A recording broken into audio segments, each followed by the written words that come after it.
Now I'm very excited to welcome back an amazing handicapper, great friend of the show, and Mr. Brian Edwards from Major Wager and VegasInsider.com. You can follow Brian at Vegas B Edwards. Brian, welcome back to the madness, my man. How's the first weekend treating you? It treated me well. I mean, I was way up and got a little too aggressive on Florida, which obviously did not come through. Although they teased me late. Like we were going to have 2 8-point leads there in the final, whatever, like 90 seconds, but did not get there. And I just got way over and I kind of went for the jugular. I mean, then I came out ahead for the week. I mean, the rest of my day was pretty much perfect. I just kind of lost my stomach for stressing and throwing a big amount. But I mean, I hit Kentucky, I hit Bama, I hit Colorado State. I might have been perfect. I think I was perfect the rest of the day. No, I had a little bit on Alabama game over, so I lost that. But that was it was a good week, but not as good as the prior week, which was amazing. It's been a good season, but man, I got too aggressive on the Gators Sunday, unfortunately.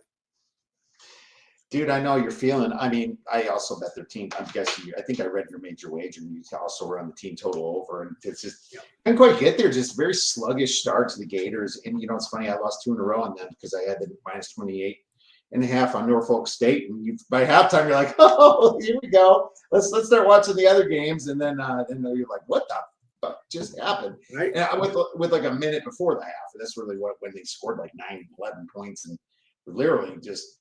I don't know. Florida just kind of went to sleep a little bit, but that's life. And that's life sometimes. I was on the wrong side of the Tennessee at the first game. I laid the points, and then the second game, I kind of ignored it. Or maybe I even went against them a little with UCLA, and then they blow out UCLA. UCLA looked worse than Wofford. My weekend was – I finally got some back on Sunday, but my first day was bad. The next 2 days were kind of in the middle. Then I got some back on Sunday. But I'm down myself for the first weekend, which kind of sucks. But I'll tell you this, man, a lot of those kind of like meddling dogs that I thought would be more meddling, like the high points out there, the second week with Drake, I thought Drake would keep it a little closer. 8.5, 9 points just did not come through, but that's life, my man. The news is we have a lot more to talk about and a lot more fun to cover. A lot of people are talking like, the NCAA tournament, it played out very chalky. I mean, what are your thoughts on how it played out? Yeah, I mean, certainly in terms of the outright upsets, there were just not very many of them. And, the only 4 conferences represented in the Final Four, which what was the least? I think it was 7. And that was, obviously that's by 3 conferences. I mean, we're missing the little man. We're missing the little man, and I hope it's not a sign of things to come with NIL and the portal and what have you. Hopefully not, but NCAA is so just atrocious at everything they do. They've got to get in there and get some things figured out in terms of some sort of salary cap or something, some sort of regulation. I mean, they only had like 5 years to prepare for this, and they didn't. I mean, they're lethargic. They're scared to control anything because then it's going to be on them when people break rules, and then they're going to be embarrassed. It's almost like they want to disassociate themselves from the conferences themselves, and it's just a mess, and they don't care. The thing is, like, there's the good and the bad. The bad is kind of outweighing the good, especially in college football when you come to seeing when the portals open during the freaking bowls and playoffs. What does that mean? But same one this week. Portal open Monday. Yep. With this week too. Yeah, it's just crazy. It does not need to open in the middle of March. I understand the argument for school year, but that's still a stupid argument. It's like, they hear about school, dude. And you can register late and normal. Like I can register for classes in February if you want. Get started late. There's just no excuse for some of this stuff. But the good thing it's doing is keeping some of the players around. Like Janiyah Broome, would he still be there? Or would he have tried to have to get to make some money? It's keeping the good players around. But I don't know how they would do a salary cap because then you invite other illegal stuff to happen. But I don't know. I think that Right. just up the penalties, dude. Up the penalties. It's like something does have to be done eventually. I do like players getting some money for the hard work they put in, though. Yeah, dude. Like UC San Diego was such a trendy pick for people, and I didn't bet that one. I was kind of on both sides, kind of thinking him and Hahn. But a lot of those mid-sized dogs, Liberty, Liberty goes and lays a massive egg. It's just kind of those points those ones that got screwed over. I would have had a blast on Monday if the 7.5 came through in New Mexico State. It would have been up to double digits then for the unit size, right? But it wasn't because they got reffed out of the game completely. It's like, yeah, that doesn't help Cinderellas when that. I don't know if you watched Michigan State versus New Mexico, but it was just a giant piece of horrible officiating to make them win the game, I thought. I saw Donovan Dent enter the portal today, which is a huge loss for the Lobos. I was not focused on that game. I'm trying to remember what time slot that was in. Was that Friday night? It was Friday. No, it was Saturday. No, it was Sunday night. Sunday night. Yeah. No, I mean, there's some Ole Miss games on. Yeah, Ole Miss. That game was over in the first half, dude. I was on Ole Miss plus the points and the money line. That was one of my highlights of Sunday, my man. So was I. Yeah, I had Arkansas money line both games, and I had Ole Miss on Sunday. Yeah, I forgot to say that because I had Kentucky, Bama. That was another winner I had on Sunday. Yeah, Sunday. Like if I just my money management was brutal with the Gators early in the day. I should have cleaned house on Sunday in terms of my record, but didn't happen. Doggone it. Oh, well. Yeah, well, that's all right. We got more to talk about here. What about that? Well, I'm curious about the Big Ten. It's funny. They went. You got the ACC, and their total was 6.5 wins. That means you're either counting North Carolina's play-in game, and Duke's got. It does count, right? It does. It does count toward the prop bets, though, doesn't it? I'm asking. I don't know. I think it does for most books, but you better read up on that. Sure. Because that means if Duke wins it, they will go over because of the play-in game. But they literally need to win it now. And then you have the Big Ten just barely skating over 11.5. And the funny thing about it, I don't know if they're going to get more wins. It was also that poorly officiated Michigan State game that did that, and the Maryland last shot, my man. And what's funny about that? Everyone crying about the travel. Are you freaking kidding me? I cried about traveling back in 2000s, dude. Like, it's well accepted that these players take the gather step, and hell, in the NBA, you can add another 2 gather steps before that's ever going to get called. It's like, dude, you're complaining about a travel. I bet I can show you 20 spots in that game where there was 3 steps or whatever for any of these layups. I'm like, are you serious? So don't get me wrong. The NCAA needs to define it properly, which causes more reason. I mean, if they called that travel, you'd be like, oh, that was a travel. And then people are like, why you call that? You need it defined more, but it was just funny to see more controversy over that. Yeah. You're talking about the Maryland game winner? Yeah. By clean. Awesome shot by the kid. And I would never call that a travel with the way that's officiated, because that's the norm. You wouldn't call that a travel, an extra step or 2 maybe, but dude, not that. That is a complete common basketball play that happens all the freaking time. It's almost like that pass interference you called when they're tugging each other's jerseys all game in the last couple Super Bowls. It's like you do not call that. So let's move on to some of these other tournaments, man.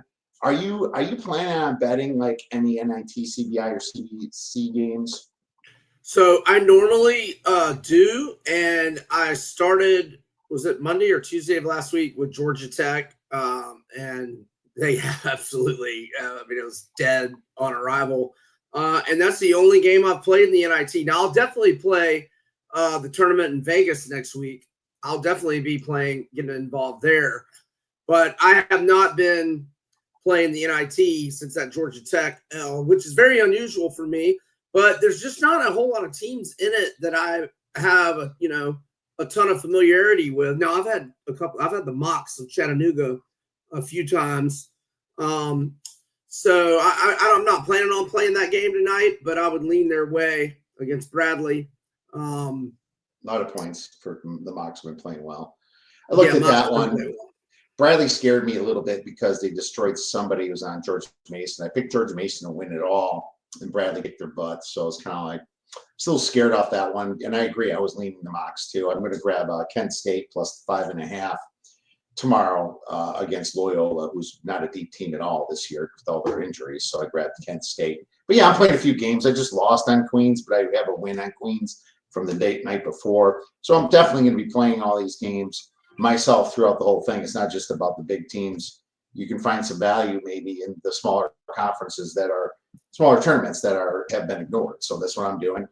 Well, going back to the Big Ten, does any of these Big Ten teams advance, my man? Do you think any of them get by? Well, Sparty, I think, obviously has the best chance, and I think Auburn's very gettable right now. I don't think Michigan's got the firepower to do it though. No, I'm certainly not laying the points with Auburn. I had Creighton the other night. Unfortunately, loved that play, and it was great. It looked great for a while. It kind of ran out of gas there down the stretch. Unfortunately, I had the first half on Creighton too because thank God I did too. Out. Yeah, okay, but they ran out of gas just like they did against St. John's. Yeah, I actually had a money line in the first half as well for a little plus 215, but I had way more on them catching 9. So that game was an L. But I don't. I give Sparty a chance to get the Final Four. I think Maryland's going to be toast. But as your listeners know, I may be a little biased there. I haven't played Purdue plus 8 because the Bear, Chris Felica, threw out a stat that just grossed me out about Purdue in Sweet 16 games recently. I remember they won that thriller against Tennessee about 5 years back with that Admiral Schofield team for the Vols. But Purdue's has not been very good. I forget the tweet that Felica had the other day that it was just, it was brutal. It just scared me away from Purdue. I was kind of leaning Purdue. But I think Purdue will, first off, I think if Purdue plays like they played, was that Saturday? Yeah, first game Saturday afternoon. If they play like that, they'll have a chance against Houston. I don't look at Houston as formidable, I think, as a lot of others do. I think at some point, and maybe even Friday night, they're just lack of offense. Them in Tennessee, man, they just go through some offensive droughts that I don't think have much staying power this time of year. Yeah. I mean, I do worry about them, and I think their bracket's the most, I guess, the most challenging to the 1 seed. I'm not going to, even though Alabama is Alabama, I just think by the way that Houston plays the game, they're going to be more threatened by a Kentucky or a Tennessee if they get by Purdue too. Then they're going to be threatened. Then Duke would be threatened against Alabama. And Texas Tech would threaten Florida, and obviously whoever Michigan State or Ole Miss threatens Auburn. So I agree with that. I think they're probably the most vulnerable number 1 seed, but that's good for my parlays because they're last. I think they're the last game that plays. But the bad news also for Houston is that every team that's going to be in this side is pretty close fan base wise.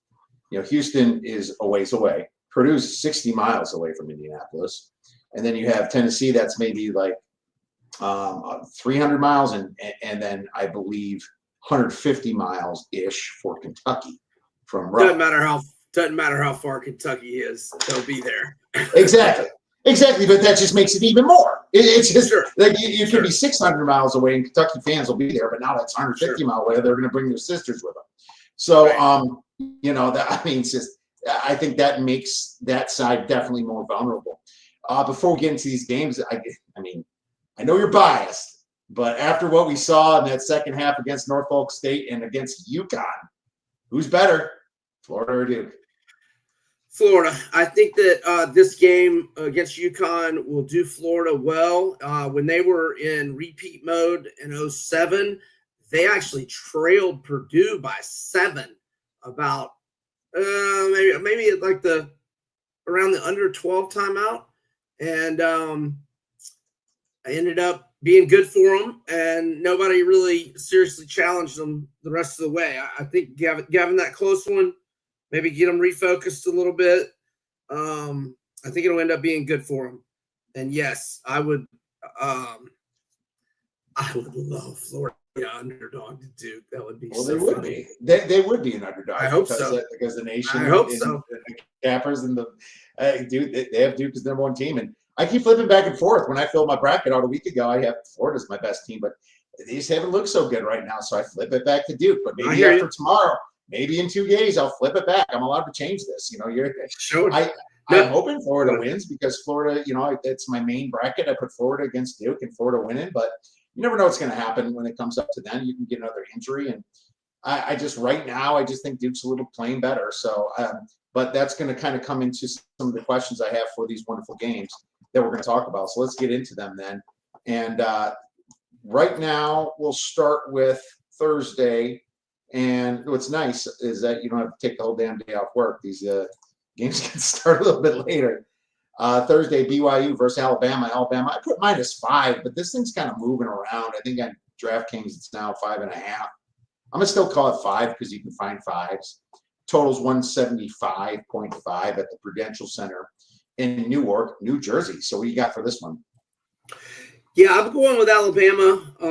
I got 4.5. I still like it at 5. Now, once you get to 5.5 or north of that, starting to lose a little interest in it. But look, I think Alabama was always fine. I think their fan base was up in arms with the 2-game losing streak against Florida at home, and then at Tennessee when the Vols got some fortunate whistles down the stretch, and and then Florida blows them out in at the SEC tournament, and the fan base was just going nuts. But I mean, you look at the Alabama's losses this year. All right, they lost at Purdue, a Sweet 16 team. They lost by 2 to Oregon in Vegas after they had beaten Illinois and Birmingham by 13, and then beaten Houston in overtime in Vegas, and then beat Rutgers in Vegas, and had a couple nights off. And, I think they got a little satisfied. They got their huge win against Houston on a neutral that they knew would be great for them. And just, lost by 2 to Oregon. Then they lost at home to Ole Miss, another Sweet 16 team. They lost at home to Auburn, another Sweet 16 team. They lost at Missouri, where only Texas A&M won outright this year. They lost at Tennessee at the buzzer. Again, they got hosed by the refs. And then they lost twice to Florida. I mean, those are their losses this year. I mean, they were always okay. I think Oates, kind of slumping going into the tournament a second straight year. Everybody doubting him, and he's proven what an elite coach he is and what an elite program Alabama is. And look, I like this BYU team a lot, and they are dangerous. But they're going to have to shoot a really high percentage to win this game, in my opinion. And look, if it's just if Alabama's got a lead, 1 or 2 possessions down the stretch, Mark Sears is going to be automatic at the free throw line for the cover. But I really don't think it'll come down to that. I think Alabama's going to win by 8 to 12. I like Bama laying the points, and I certainly like them in a money line parlay with the Gators, which should be about -120. All right. Well, there you go. Money line with the Gators, back-to-back games. I don't know why everyone's liking BYU so much, and people are making a case for it, and I disagree with the case, Brian. You have to love this matchup between Mawab Mag for BYU and Cliff Omoyuri for Alabama, because they both played at Rutgers last, 4 or 5 years together, which is actually really cool. I don't hear anybody talking about that. I think that's fun, but I think the luck's going to run out for BYU here a little bit. They shot very well against Wisconsin, and until the very end, they almost choked the game away. Actually, I thought Wisconsin could not rebound. Okay, so that's the thing. Wisconsin was out rebounded 49 to 32, and ended up losing by 2 points. I mean, do you think the big guys, the 3, 6, 11 guys on Bama is going to get out rebounded? I don't think so. I don't think so at all. I think that's where BYU is going to be very vulnerable. I think that Bama's guards can run with BYU's high ball screens. And I think that's where they're going to stop the 3 points. the big difference is the huge inside game that Alabama has over Wisconsin, right? And I think that this spread is low. I laid 4.5 as well, Brian. I think Alabama can win this walking away again. Alabama's got a fine defense for the speed they play. How often do you see a team number 1 in pace that also has a top 24 defense on KenPom? It's not too often where you see something like that. The Tides are going to have advantages from deep, mid-range, near the rim, lay the points. I like it more 4.5 too. 5.5. It's kind of 5 to 5. That's what I'm saying. So we are on board together with that one. And you kind of gave your other side of the parlay on this one. Maryland versus Florida. Florida minus 6.5 actually. Total is 154.5 at the Chase Center and San Francisco. So what are your thoughts on this one? And by the way, this spread went this number went up to 157.5. Holy crap. Brian Edwards must have bet this one. And move the line 3 points here, Brian. What's up with this game? Well, I like Florida. I like them laying the points. I know I mentioned them in a money line parlay. I'll just point out the over has hit in 9 straight for the Gators, although it was really fortunate to get there a pretty bad beat for underbackers the other day. I mean, I was glad I wasn't on that under. Wow. Yeah, that was tough for underbackers of the Florida-UConn game. But I like Florida here. Again, I think the tough test they got from UConn, I think that'll make them stronger and more dangerous moving forward. And Florida, even with the non-cover to UConn, they are still 10-2 against the spread in 12 games as a single-digit favorite. This year, they're on an 8-game winning streak, 6-2 against the spread in that stretch. 6 of those 8 wins by 9 or more. The Gators have 27 wins by at least 11 points this season. In the last 15 games, they're 14-1 straight up, 12-3 ATS. And in terms of teams that are in the Sweet 16 right now that are still alive, the Gators have had 9 games against teams that are still alive, 7-2 both straight up and against the spread in those games, and winning by 8 or more in 6 of those. I think Walter Clayton's going to be the best player on the court. His last 3 NCAA tournament games, counting the Colorado game last year, 13 of 27 from three-point land. I like the Gators laying the points to Maryland. Although I will point out, I'm pretty sure – I don't think Maryland's lost by more than 6 all year. I'm pretty sure that's what I saw when I was going through – or I'm going through it again right now. Yeah, they have not lost by more than 6 all year. So that's kind of scary, but I don't think they've played they haven't played a top 10 team. I guess Michigan State, but that was at home where they lost by 3. I mean, flip it, they lose by 5, but by like 7 or 8 if you're adding flipping home court. There's also a last-second shot. No, you're right. They haven't lost by a lot of points, but I mean, some of these losses are pretty ugly. On Washington, Marquette didn't age so well at home. That was a long time ago, though. Northwestern didn't age well. Ohio State, yeah, they play close games, but man, I mean, I didn't have to worry about going against you on this one because I laid 5.5 Sunday as soon as those lines came out with Florida. I like 6.5. Oh wow, you got 5.5. That a boy. Yeah, I laid like a little extra juice, minus 18, I think, minus 118. But you know what? I was like, I'd rather have the points in the back pocket in these closer games. And if this way it said, this Maryland team is good and they're complete, but dude, they have no bench. They have no bench, and they haven't had to worry about the bench until now. They're not going to get this out of this Florida game without being in foul trouble. Florida, I think what you said there said it all, that this was a perfect scare for them against UConn, but they still pulled it out because that's how complete of a team they are, And so I think that the next time is the time you really lay on them again, and that's what we're doing here. The Gators are just better by 10 points. They are. They're better than Maryland by 10 points. They're better than probably every Big Ten team by 10 points, in my opinion. I think Duke's in the same bucket as that.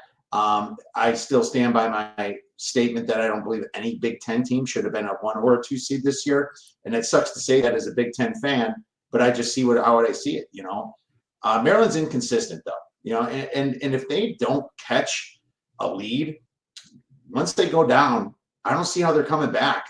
And like I said, once the fouls kick in, they're going to be in a heck of a lot of trouble. Florida's just too big all around. I laid the points, -6.5, I think is safe as well. One of my bigger plays for 2.5 stars, Brian. So we're on the same boat here. Arizona versus Duke. Duke -9.5, I believe, unless that moved. Everything I wrote down this morning has moved a little bit.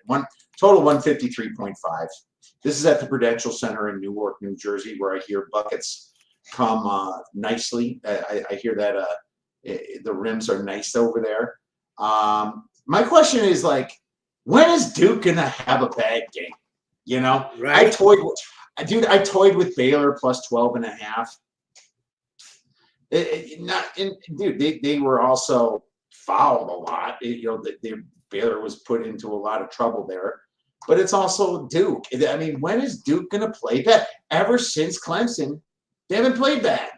They haven't. Even when the flag went out, of the tournament, they still beat Tech by 8 points. They still beat North Carolina, where they almost choked the game away, and they come back, and they win at the end.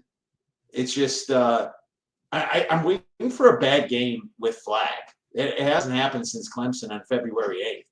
Is it going to happen? It's hard to predict that. But right now, I think the safest play is the over, Brian. I took the over. It's a larger play for me, and I think it's going to move a lot like Florida game did. Now, I know Duke's got the great defense too, but I don't think it's going to matter because Arizona pushes pace, man. They're a top-paced team, and when Arizona steps up against better competition, whether it's offense or defensively, they still score their points. Like, for example, Arizona 87-83 against Oregon. This is a weird Oregon, slower, medium-paced team. They scored 93 against Akron. They could have scored over 100.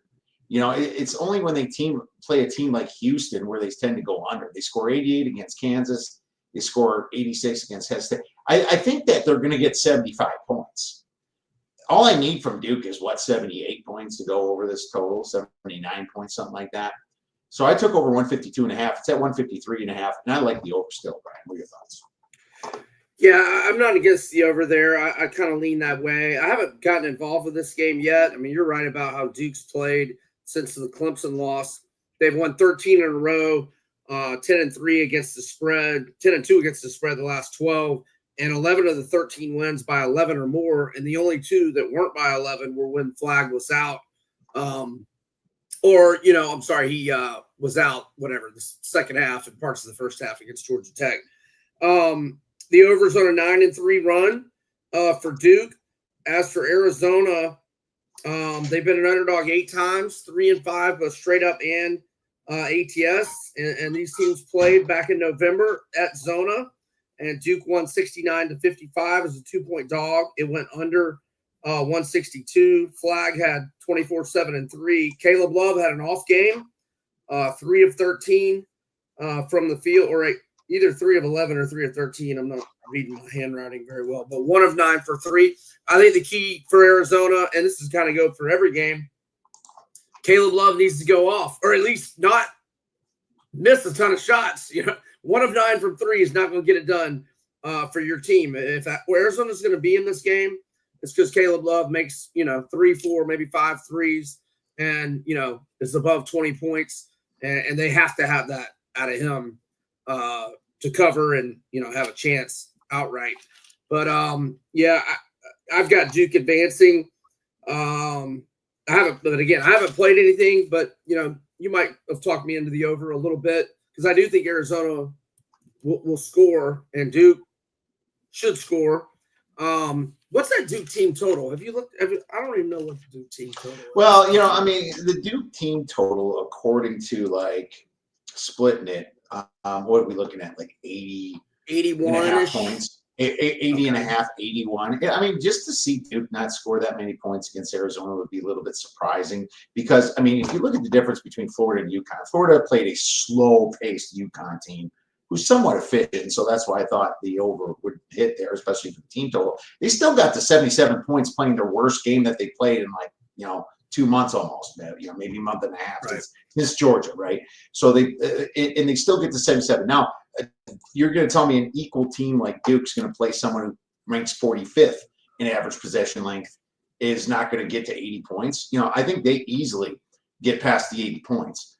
I just wonder if Arizona can keep up, which here's the thing. Arizona cannot win a slow-paced game. They proved that against Houston. They proved that against Iowa State. They have to run and gun, right? Whether you take the variance out. If anybody's slowing it down, it's Duke. But here's the good news.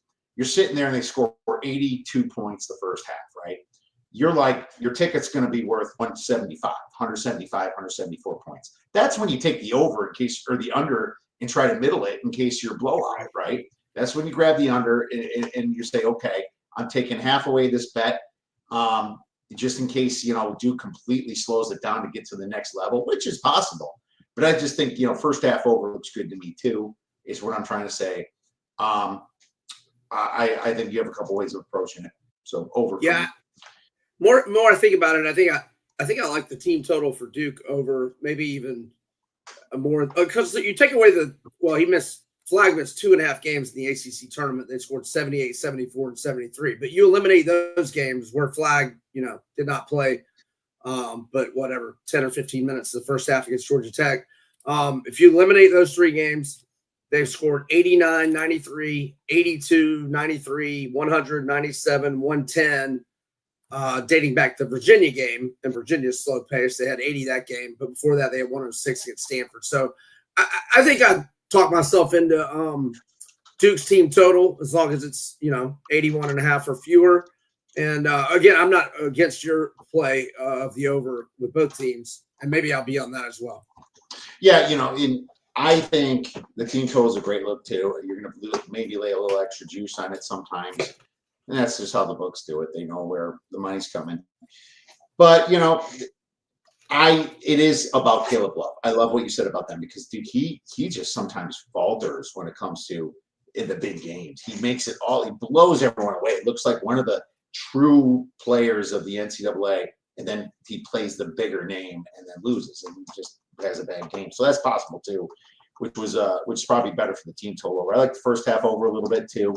I didn't take it yet. I'm gonna look at it a little bit more. Do they have halves out yet? Yeah, they do.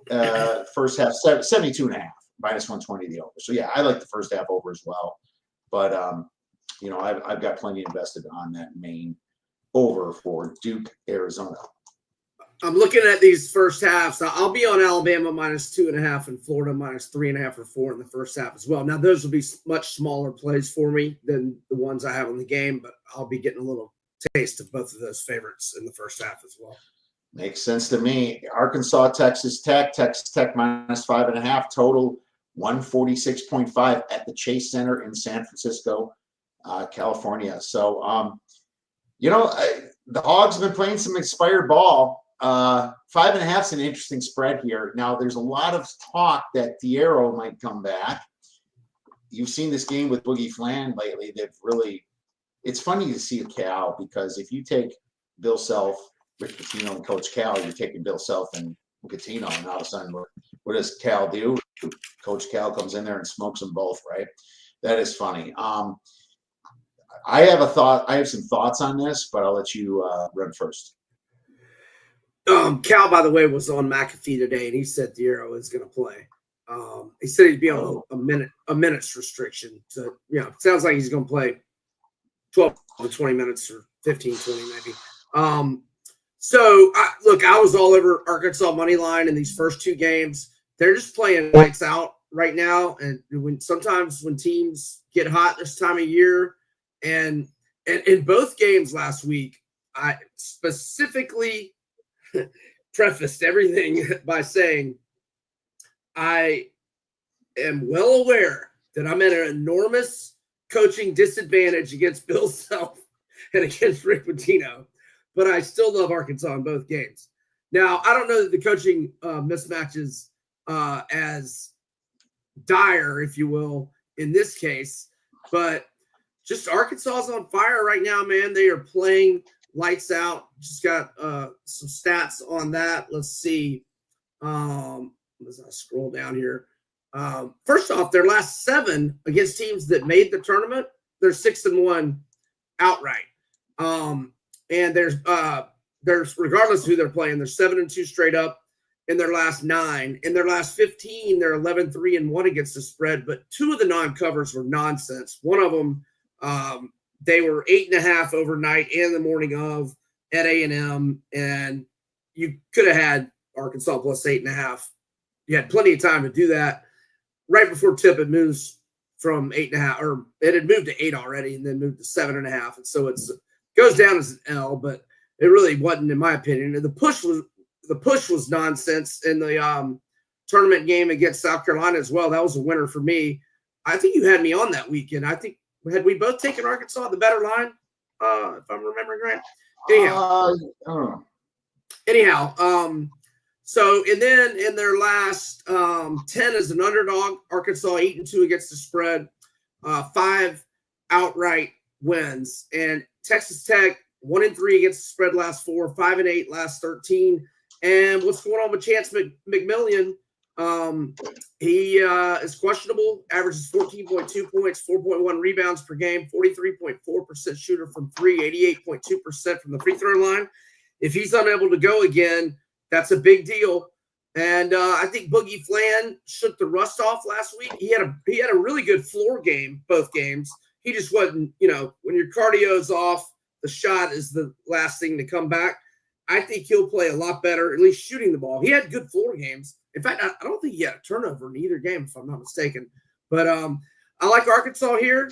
I like them on the money line as well. But obviously, I'll be on them way more at the plus 5.5 compared to the plus 210 money line. But I'll have some of that as well. Gosh, their mid-range shots were so good the last 2 games for the Hogs. They're just kind of doing those little 5 feet away, 8 feet away, just kind of run up and just toss it over. It was like, no, you can do about that. You can't stop that. It's going high enough to go over like a 7-footer, and it's just going in. I mean, I noticed that with them. The weird thing about the Arrow is they've been playing so damn good without him. I almost feel like he should play. I don't know. I hear you. And a lot of people said that about Flan, though. A lot of people said that about Flan coming back as well. Yeah, I know, and it could be one or the other, or this could be all bullshit. I don't know. Right. I don't know. It's just I feel like there's so much variance in this game because you've seen this team get floored before in stupid spots for Coach Cal, right? And then you got, I'm actually really worried about Survivor here because Texas Tech, I already used them in a few, and I'm in a Survivor where it's like you add up the seed points for the tiebreaker, and now with all these 1 seeds going, a lot of people are going to win. And if I pick Arkansas, I get 10 points. That's huge, and I did pretty well so far, but some pricks had Colorado State in a few, so I'm worried about that. Of course, I'm talking about myself again. I mean, the issue with Arkansas is inconsistency, and I guess it would be their depth, but their depth has taken a massive improvement here.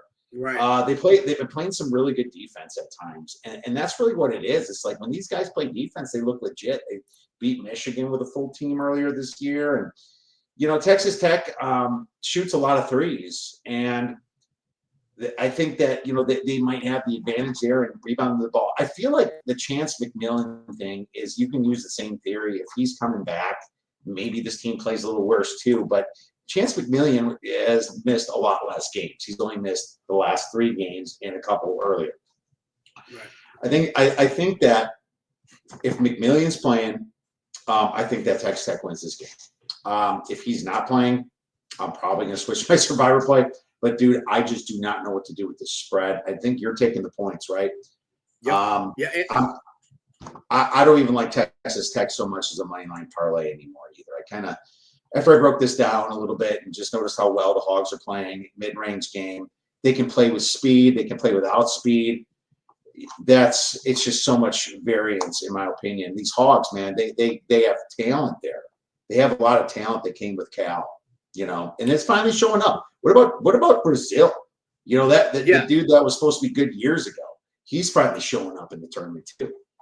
That's what I was gonna say. And I know part of it was St. John's just missed a lot of shots they shouldn't have missed. But I think 2 from 23. 2 from 23 is St. John's. Right. So I was talking more about in the paint. They missed a lot of shots, but I was going to give credit to Brazil and Adu's length is causing problems. Now that St. John's did miss just a couple bunnies, and obviously what you said, they're horrible from 3-point land. But I think part of that needs to be credit to Brazil. He's an explosive jumper, and him and Adu have tons of length. And they're not necessarily blocking a ton of shots, but they impact a lot of shots in the paint. And we saw St. John's was just could not buy anything. And Billy Richmond played great. And like you said, Arkansas's got a ton of talent, and they have caught fire at the right time. And Cal's got them believing. I think Cal's a terrible X's and O's coach, but he motivates and he gets ball players. And he's been on these March runs, and they're on one right now. And I think they advanced, but I understand your side of things because McMillian, he's such a vital cog to everything Texas Tech does. So anybody leaning at Texas Tech, I totally get not really even wanting to have an opinion until you get a little more clarity on his status, which we might not have until 10 minutes before tip. Exactly. Chance McMillian's 3-point percentage is 43.4% this year. He's made 69 shots. I mean, out of 159. And it's not like Christian Anderson's not that bad behind him at 38.6%. But dude, you put Chance McMillian back in this game, they can play with anybody. And that's how I saw them beat Houston. It's like that's literally the handicap for me. And unfortunately, because of Arkansas playing so damn good lately, I'm worried about this game from a survivor aspect. I could get cute and dump one and go one Texas Tech and one Arkansas and blah, blah, blah. But I don't know what to do with this one. But I will tell everybody that Texas Tech is going to be a massive survivor play this week. And the reason that is because everyone's saving those 1 seeds and they want to get by with one more 3 seed. So just know that Texas Tech, Michigan State, maybe Tennessee, those are going to be the big survivor plays this week, and someone's going to get busted on that. So you could really move up a lot if you can get like an Arkansas, Kentucky, or something, or an Ole Miss. Let's move on to Friday. Speaking of Ole Miss, Brian, they are playing Michigan State, and it's back to 3.5, and I like it, my man. Totals 144.5 at State Farm Arena in Atlanta, Georgia. Sparty fans travel well, but this is a hell of a lot closer to home for Ole Miss, man. 332 miles away from campus to Atlanta. According to the metrics, Michigan State's got the better defense at 5th on Haslametrics, the 22nd for Ole Miss, but the Rebels have a hell of a lot better offense, I think, and they're ranked 18th on Haslametrics, Sparty's in the 20s. I just do not see a lot of advantages for Michigan State because they can't hit a 3. They don't take a lot of 3s, but if you've been watching that, their first half unders have been so money lately, Brian, just because they've been not starting out cold. And like you saw against New Mexico State, they needed the refs and to hit a couple shots finally late to win that game. And I don't see those same advantages here against a lanky, scrappy Ole Miss team. Ole Miss, when they step up and they play well, man. Like I've seen them face Auburn a couple times. They took care of North Carolina easily. That score wasn't even as close as 71-64. That thing was over with 10 minutes left. They just dumped Iowa State. They're playing with damn good poise. The thing that they're not as good at is rebounding the ball. But you hope that home crowd kind of comes through for them. Their offense is flying like it has been. They've had the harder schedule than Michigan State, the much harder schedule. I like Ole Miss plus points, and I think they win the game, Brian. I concur. Great head coaching matchup in this game. Definitely the best head coaching matchup of all these games.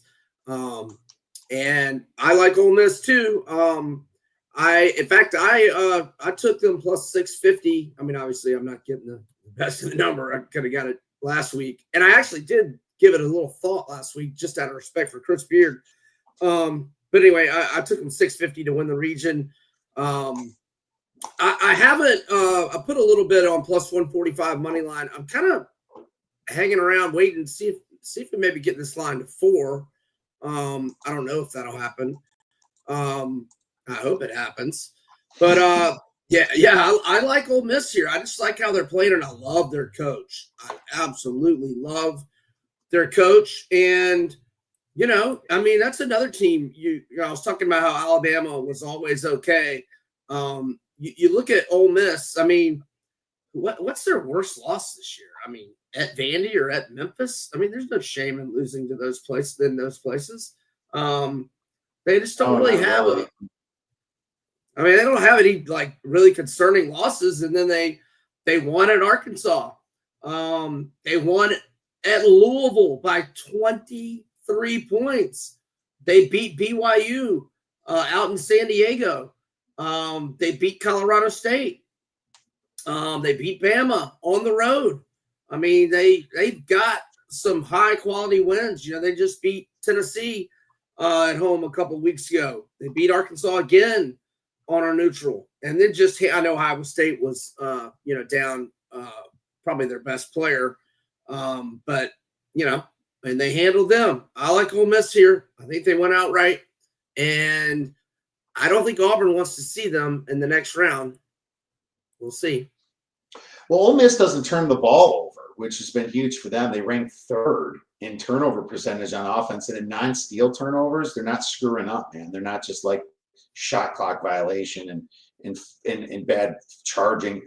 They rank number 1 in non-steal turnover percentage, so that's like a really good plus for them. Plus, they do steal the ball. They rank 24th in steal percentage as well. So I think they're going to get some turnovers for Michigan State. Michigan State's not like a team that turns it over a ton, but they only rank 138th in all of the schools, in turning the ball over. So they do turn it over every, from time to time. And the problem with Michigan State is if they're behind, they rank 323rd in 3-point percentage. I mean, they only shoot 3-pointers 32% of the time, which is 329th in the nation. So they're not a good catch-up team, and that's kind of why, you like the under a little bit. My problem is Ole Miss will put on points. You see them, they didn't slow down against Iowa State. They kind of kept the pressure going throughout the last minute. So I am worried about the full game under.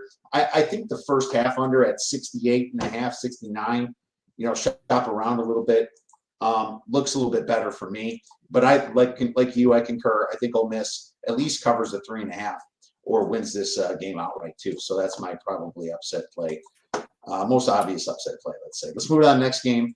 We have Kentucky versus Tennessee. Tennessee minus 4.5, 145.5 at Lucas Oil Stadium in Indianapolis, Indiana. What is your thoughts on this one? I like Kentucky here. Now they have beaten Tennessee twice this year. They got them initially. They got them 75 to 64 as a 3.5 point. Actually, I think I went in reverse order. Yeah, no, the first time, January 28th, they beat them at Tennessee 78-73 as a 10.5 point dog, and then on February 11th, they beat them 75-64 as a 3.5 point home dog. Kentucky's won 3 in a row over the Vols, and 5 of the last 6, both straight up and ATS. And I like how Kentucky is playing. I mean, I worry about Butler's shoulder, but he's just sucking it up and getting it done and played really well in the win over Illinois. And Kentucky's fans are fired up. They have not been past the first weekend. I think since 19, if I'm not mistaken there. And so they will be out in full force in Indy. Kentucky has been an underdog 12 times this year, 8-4 against the spread with 7 outright wins. And, this time of year, I worry about Tennessee's offense. I worry about them getting buckets. And I had a stat on Rick Barnes in the Sweet 16. What did I do with it? Oh, I think I put it in my article here. You can come back to it. Why don't you come back to the stat? Okay, well, I've got it and I'm done. So he in 8 Sweet 16 games, it's only 4-4 and 1-2 in the last 3 at Tennessee, with last year being the exception, when Creighton could not buy a bucket in the Sweet 16 last year against. No, so I like Kentucky. And the Vols have the #1 defense, I guess, just depending upon which metrics you're looking at, in the nation. And that's how they get by, is that defensive play, because they can be really inconsistent. We're not playing those inferior teams. They can be in a lot of trouble. And like you said, I mean, I'm not one person that says third time the charm ever. Lucas Oil Stadium's a lot closer for Kentucky fans, 183 miles away to 357. For Tennessee, this is going to be maybe the most competitive game, I think, even more than Michigan State and Ole Miss in the tournament here. Kentucky, they just know how to play Tennessee. And you know what? Like you said, coaching is a big part of it. And sure, they shot 50% from 3 of the last 2 meetings. It's like you say, no, that's got to go down. Does it have to go down? I don't know. I think they just confused Kentucky really well based upon some of those, high ball screens, the pick and rolls. And they like to move the ball around a lot, and they don't rush things either at times. They also defend the 3 really well. Kentucky's a great perimeter defense. Now they tend to give it up a little bit more towards the rim, but if Tennessee's not hitting the 3 like they do sometimes, I think that Tennessee can be in a lot of trouble this game against a Cats team that can score. And it's just Lamont Butler for me. I'm betting Lamont Butler. I'm taking the 4.5. I'm betting Lamont Butler because he's been to the championship game with San Diego State. He's been to Final Fours. He also missed 9 regular season games. So a lot of people think that these stats are real in Kentucky, but I think Kentucky's better than their stats show because of Butler missing a lot of games. I agree. He slows down the ball. He's going to slow down the balls from deep. I know that. So if Kentucky's hitting some threes, they're going to play with Tennessee and maybe beat again. I took the points. I'll take the points here. Coaching mismatch. I'm betting on Mark Pope over Rick Barnes. That always makes you feel a little bit good coming into that game. Yeah, I mean, I love Rick Barnes. He's had a hell of a career, but this time of year, it doesn't go well for him. And my Mark Pope stock rising by the day. Absolutely. That is rising. And it's interesting for both how that worked out with Coach Cal leaving Kentucky and being in the Sweet 16 and Mark Pope coming in with nobody, having to kind of scramble this team together and making a Sweet 16. I find that like both fan bases better be freaking happy this year. Yeah. Let's move on. Let's move on to the next game.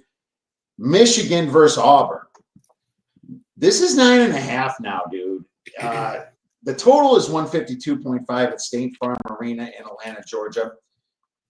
Dude, this spread's getting up there, man. I'll let you start on this one. I hate this game. I want to go against Auburn again, but I had Creighton the other night, and it just burned me, and I thought I was going to win that. I was so confident in that game. And Auburn just kind of wore them down, and, they were still fortunate to win, and cover, or obviously fortunate to cover is what I meant to say, not win. But I mean, it's going to have to keep on moving for me to get there to the window for Michigan. It's going to have to get to like 11, and I don't think it's going to do that. Now, if Auburn get off to a fast start, but I feel like Michigan's like getting good shots and just like not making them or something, maybe I'd look to get involved live with Michigan, as a double-digit dog. Maybe. I'm not going to commit to that. But right now, this game's a pass for me. I want to go against Auburn. They are so not playing their best basketball. But here they are, right where they wanted to be at the start of the season. So maybe they can flip a switch. I guess they sort of did in the second half the other night, or just I don't know what happened to Creighton. It just they quit making shots. This is what happened, actually. But I don't like the game right now. Well, it's in Atlanta, too. 190 miles away from home. Michigan fans will have to travel, but it's not like we haven't seen that before. I see the Tigers, they've been on they go on some runs sometimes in games, right? When you think that, just like Creighton, but Creighton does that to you. But just when you think that the game's close, the Tigers pull away. Michigan plays pretty fast, but their defense and rebounding is why they're here. The big problem is that they turn the ball over, and you're probably going to hear that on radio stations. It's a pretty common stat for Michigan. 19.6% of their possessions are turnovers. Auburn's a good fast break team, and they can pile points on. They can steal the ball. They go in big runs, like I mentioned before. But you kind of got the fact that Michigan can get flustered by losing the ball, and then you have the crowd just screaming at, yelling, happy for Auburn. That could just really pile on Michigan. But dude, I'm not gonna lie, this spread is starting to get out of hand. My number's 8, where it close to opened. I was kind of like, that's a pretty good line. I was like looking at Michigan with the Twin Towers. I'm like, nah. But now it's getting at 9.5, dude. I think Auburn wins, but man, I mean, that's a sus line right there at 9.5, and Michigan wins all of their freaking super close games, man. I don't know what's been going on with that. I mean, you think they're due for regression. You know what? Every game is mutually exclusive. You don't know what they're due for at all. I think Auburn wins the game, and just like you, I think that Auburn's been inconsistent lately and had a rough end to the year. So it's like it's hard to bet Auburn right now. So, right. And they've been overvalued for months. I agree, and they still hit in some of those situations, even overvalued. That's what you got to sniff out for this time of year, though. It's almost like it makes you want to jump on Michigan. Well, I'm going to watch this spread. I mean, give me a 10 for sure, a solid 9.5 instead of a juiced one, maybe. I'll be watching this one. One other point on this game that I didn't really think of, and again, it's like when I was kind of taking some subtle shots at Cal, but then I'll compliment him with he can motivate and get players. Pearl can motivate and get players with the best of them, but X's and O's advantage in the head coaching department, big time toward Michigan. Dusty May. Yep, that's true. And Dusty May's been to the Final Four with Florida. Yes, he has. So there you are. He's been there. Lean Michigan plus 9.5 for now, but I do have Auburn in this stupid parlay I'm going to tell you about in a few minutes. Purdue versus Houston. Houston -8, total 132.5 at Lucas Oil Stadium in Indianapolis. It's Purdue or Purdue. That is the question with this spread, man. Here's the thing. Even though it's 65 miles away, Houston's just too big inside, for Purdue, and Purdue can go on droughts, and Houston's defense is just swarming around the perimeter, and that's where Purdue tries to live with those 3-point shooters. Don't get me wrong; they cannot be open. I mean, Houston cannot screw up and allow, Fletcher Lawyer to be hitting like that. They cannot allow Braden Smith to be hitting. That's really what it is. You can't. Fletcher Lawyer shoots 45.1%, but these aren't like chintzy Big Ten teams that he's been running through, like USC and Rutgers and Indiana and Washington and Nebraska. I mean, this is a serious team that can defend the perimeter.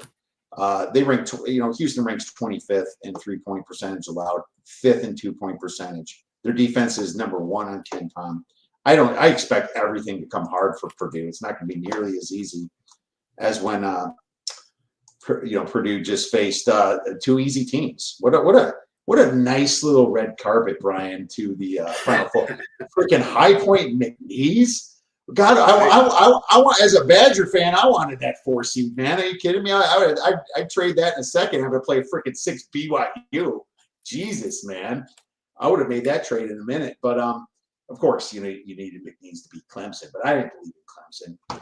Dude, I laid the points with Houston. I laid 7.5, though. I didn't lay 8.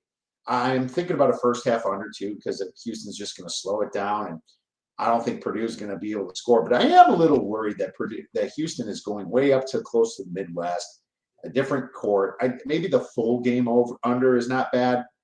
So I'll lean first half under 62.5 for now, but I laid a better number than it's at right now because it's getting close to 8.5 now, Brian. It's like on DraftKings, it's 8.5 minus 102. There's probably 8s out there, so I'll call it 8. Yeah, I could, you pointed it out. I mean, Purdue's interior defense is is really weak, and that concerns me.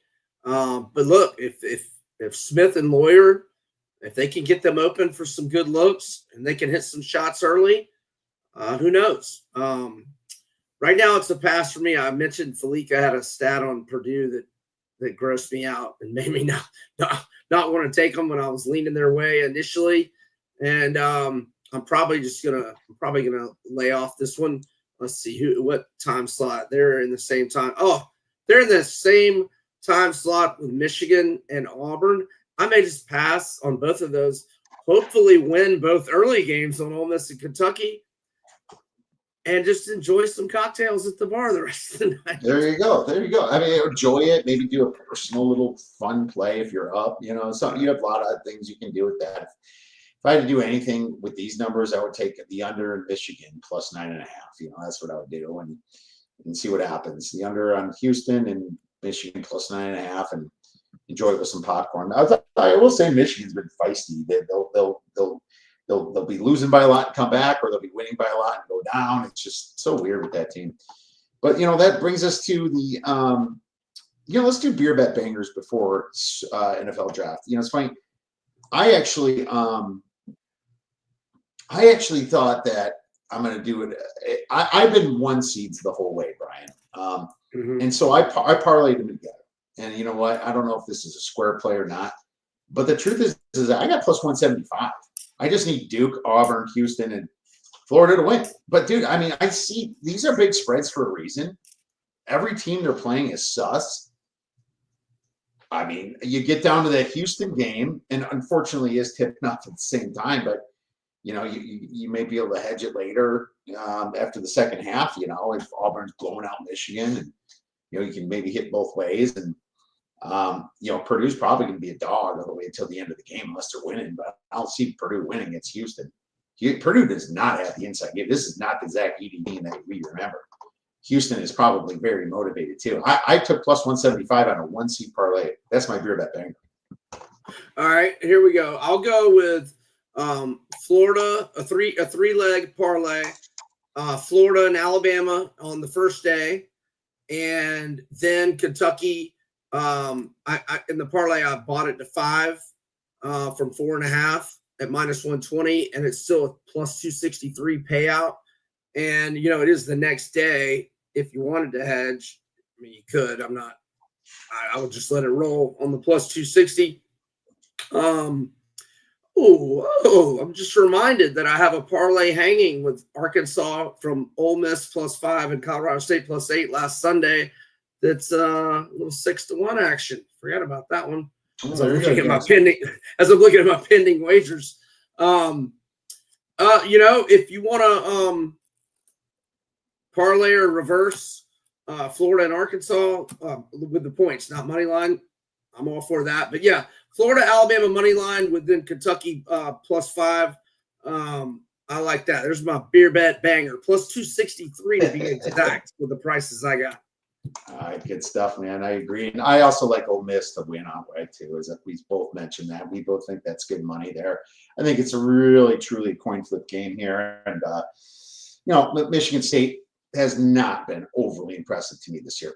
So NFL draft, have you looked at the NFL draft? It's funny. I did some looking this today after I got done with all the NCAA games, and there's not a lot of stuff out there. There's not a lot of odds out there yet. And, I think the books might be just a little bit extra careful here. But, I mean, do you think Cam Ward goes first in the draft? I think it's a stupid move if he does. Yeah, I like Shedeur Sanders better than Cam Ward. I'm looking at the odds right now. Certainly, by the look of the odds, it certainly seems as if Cam Ward is going to go number 1. And remind me who has the number 1 pick, which I should obviously know. Tennessee Titans. And that's right. The Titans can really blow this. What's funny, and I agree with you, because Shedeur Sanders, as many headaches that could come with a Deion Sanders, kid, you have a high floor. There's no way Deion's going to let his kid be a bust. The kid's not going to be a bust. He stepped up in every situation he has. This Colorado team was a freaking mess when Deion took over, dude. It sucked. And actually, they were somewhat formidable this year. You know, and don't get me wrong, Hunter, and so is some of the other, Holt or wherever his name is over there. They've had some good receivers there, but it also takes a good quarterback to make the receiver look good. I think Sanders is a name for a Tennessee team, right? If you're in Tennessee and a smaller market, you want a star, you want a Sanders. I think it's a safer bet for them. And you know what? Them blowing another quarterback opportunity. It's like you wait forever to have the opportunity for a number 1 pick. Look how bad you were with Will Levis the year before. At least you got him in the 2nd round. But Jesus, now you have your pick of the litter. Levis is a bust. And you're going to go with a Cam Ward that I think his floor is as low as what was that other Tennessee quarterback that they got from Liberty? I forgot his name. Malik Willis. Malik Willis. Yeah. It's almost like Cam Ward could be Malik Willis. Cam Ward played with the highest paid college players, man. Miami spent so much freaking money, and that ACC last year was freaking terrible, bro. Yes. Freaking terrible. And you're going to tell me that Cam Ward is a sure number 1 freaking quarterback? Hell no.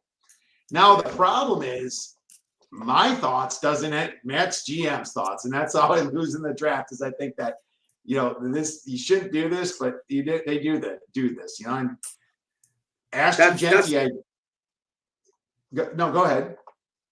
I was just going to say, betting the draft, you can be right, but you can lose your bet because some asshole GM is the one that's wrong.